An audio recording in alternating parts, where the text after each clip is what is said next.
ಈಗಿದ್ದ ನಯನಾನೇ ಅವಾಗ್ಲೂ ಇದ್ದಿದ್ದು, ಸ್ವಲ್ಪ ಚೇಂಜ್ ಆಗಿದ್ಲು ಅಷ್ಟೇ. ಈಗೇನೋ ಸ್ವಲ್ಪ ಒಂಚೂರು ನೀಟಾಗಿ ಡ್ರೆಸ್ ಮಾಡ್ಕೋಬೋದು, ಒಂದು ಸ್ವಲ್ಪ ಹಂಗೆ ಚೂರು ಮೇಕಪ್ ಎಲ್ಲ ಮಾಡ್ಕೋಬೋದೇನೋ.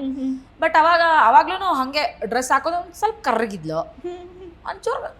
ಅಂದ್ರೆ ಏನು ಅಳತೆ ಆಗ್ನೇ ಇಲ್ಲ, ಜೋರಾಗಿ ಮಾತಾಡ್ತಿದ್ದೆ. ಎಲ್ಲಿ ಮೆಲ್ಲಿಗೆ ಮಾತಾಡ್ಬೇಕು, ಎಲ್ಲಿ ಜೋರಾಗಿ ಮಾತಾಡ್ಬೇಕು ಮಾಡ್ಯುಲೇಷನ್ ಗೊತ್ತಿರ್ಲಿಲ್ಲ, ಜೋರಾಗಿ ಮಾತಾಡ್ಬಿಡ್ತಿದ್ದೆ.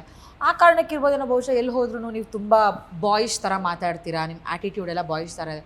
ಅಫ್ಕೋರ್ಸ್ ನಂಗಿರೋದೆಲ್ಲ ಗಂಡು ಮಕ್ಳೆ ಫ್ರೆಂಡ್ಸು, ಅವ್ರ ಜೊತೆಗೆ ಸೇರಿ ಅದೇ ನನಗೂ ಬಂದ್ಬಿಟ್ಟಿದೆ, ಆ ನೇಚರೇ ನನಗೂ ಬಂದ್ಬಿಟ್ಟಿದೆ. ಹಾಗಾಗಿ ನಾನು ಹಂಗಿದ್ದೀನಿ ಅಷ್ಟೇ ಅಂತ ಅಂದ್ಬಿಟ್ಟು ಕೆಲವರು ಅದಕ್ಕೋಸ್ಕರ ರಿಜೆಕ್ಟ್ ಮಾಡಿಬಿಟ್ಟಿದ್ರು. ತುಂಬ ಬಾಯ್ಸ್ ಥರ ಫೀಲ್ ಆಗ್ತೀರಾ, ನಿಮ್ಮ ವಾಯ್ಸ್ ತುಂಬ ಗಡಸ್ಸಾಗಿದೆ, ಸ್ವಲ್ಪ ಕುಳ್ಳಕ್ಕಿದ್ದೀರಾ, ಸ್ವಲ್ಪ ಕಲರ್ ಡಿಮ್ ಇದ್ದೀರಾ. ಹಂಗಾಗಿ ಕೆಲವು ರಿಜೆಕ್ಷನ್ಸ್ನು ನೋಡಿದೆ. ಹಾಗೆ ಕ್ರಮೇಣ ಕಾಮಿಡಿ ಕಿಲಾಡಿಗೂ ಆಡಿಷನ್ಸ್ ಕೊಟ್ಟೆ, ಸೆಲೆಕ್ಟ್ ಆದೆ. ಅಲ್ಲೊಂದಷ್ಟು ಆಯಾಮಗಳು ನೋಡಿದ್ವಿ. ಓ, ಕಲಿಕೆ ಅಂದರೆ ಸಾಯೋವರೆಗೂ ಇರುತ್ತೆ ಗುರು. ನಾವು ಬಿಟ್ಟು ಬದುಕಕ್ಕಾಗಲ್ಲ, ನಾವು ಅದನ್ನ ಕಲಿತಾನೆ ಇರಬೇಕು. ಲೈಫಿನ ಎಲ್ಲ ಮೂಮೆಂಟ್ಗಳಲ್ಲೂ ಕಲಿತಾನೆ ಇರ್ತೀವಿ. ಸೊ ಒಂದು ಹೋಲ್ ಲೈಫ್ನ ಜರ್ನಿಯನ್ನು ಬರೀ ಕಾಮಿಡಿ ಕಿಲಾಡಿಯಲ್ಲಿ ನೋಡ್ಬಿಟ್ಟೆ ನಾನು.